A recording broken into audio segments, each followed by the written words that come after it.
ঘন কুঁৱলী ফালি চাইকেলখন লৈ ওলাই গৈছিল ফৰহাদ। ৰাজপথতে পৰি ৰ'ল চাইকেলখন। গাখীৰ বিক্ৰী কৰিবলৈ যোৱা ফৰহাদ আৰু উভতি নাহিল ঘৰলৈ।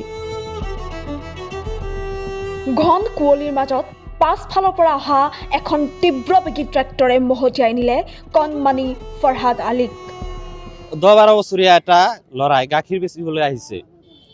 আহোঁতে সেই নিয়ৰ দেখা নাযায়, কিন্তু ট্ৰেক্টৰ ইমান ৰাতিপুৱা ট্ৰেক্টৰ এটা আহি মানুহৰ মুখ ভালকৈ চাব পৰা নাযায়, ট্ৰেক্টৰ এটা মাৰি পিছৰ পৰা খুন্দা মাৰি ল'ৰাটোৰ মৃত্যু হ'ল। বিধিৰ লিখন। গাখীৰ বিক্ৰী কৰি পৰিয়ালক আৰ্থিক সকাহ প্ৰদান কৰা ফৰহাদক অকালতে নিয়তিয়ে যে কাঢ়ি নিব কোনে জানিছিল। বৰপেটাৰ বাঘবৰৰ সত্ৰকণৰা বজাৰত সংঘটিত হোৱা দুৰ্ঘটনাৰ পিছতেই অঞ্চলজুৰি এতিয়া শোকৰ ছাঁ। ট্ৰেক্টৰৰ অটপালিক নাকি লগাবলৈও প্ৰশাসনক আহ্বান ৰাইজৰ। আমাৰ বৰপেটা ডিষ্ট্ৰিক্টৰ যিটো ডিচি ছাৰক আমি অনুৰোধ জনাওঁ যাতে আমাৰ ভাল দায়িত্ব লয়, যাতে আমাৰ ট্ৰেক্টৰ যিবিলাক চলি আছে এইবিলাক বন্ধ কৰে। মেইন ৰাস্তাত যিমান স্পীড চলাই থাকে এইবিলাকৰ প্ৰতি অলপ গুৰুত্ব দিয়ে। আৰু 18 বছৰ হোৱা নাই ভালকৈ সেইবিলাক ল'ৰাই আমাৰ ট্ৰেক্টৰ চলায়, এইবিলাকৰ প্ৰতি অলপ মাটি কাটি আছিল।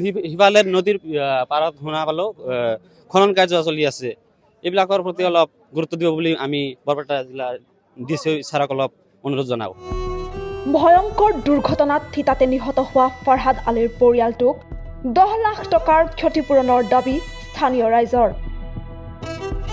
আমি এই ল'ৰাজনৰ পৰিয়ালবৰ্গলৈ আমি প্ৰশাসনৰ ওচৰত দাবী জনাওঁ যে তেওঁৰ এই দুৰ্ঘটনাৰ ফলত চৰকাৰৰ পৰা 10 লাখ টকা আমি দাবী জনাইছোঁ ক্ষতিপূৰণ বাবদ। গতিকে আৰু চৰকাৰে বা প্ৰশাসনে এইবিলাক খনন কাৰ্যৰ বিৰুদ্ধে যাতে ব্যৱস্থা লয়, তাৰ কাৰণে আমি ৰাইজৰ পৰা আমি জনাইছোঁ। যিটো মানে খনন কাৰ্য চলি আছে এইটো মানে আমাৰ এই ফৰেষ্টৰ আমি ৰাইজৰ তৰফৰ পৰা আমি প্ৰশাসনক দাবী জনাওঁ যে আমাৰ যি অবাধে ইয়াতে যি ট্ৰেক্টৰ চলাই থাকে এই ট্ৰেক্টৰৰ মাটি কাটাটো অনতিপলমে এইটো বন্ধ কৰিব লাগে।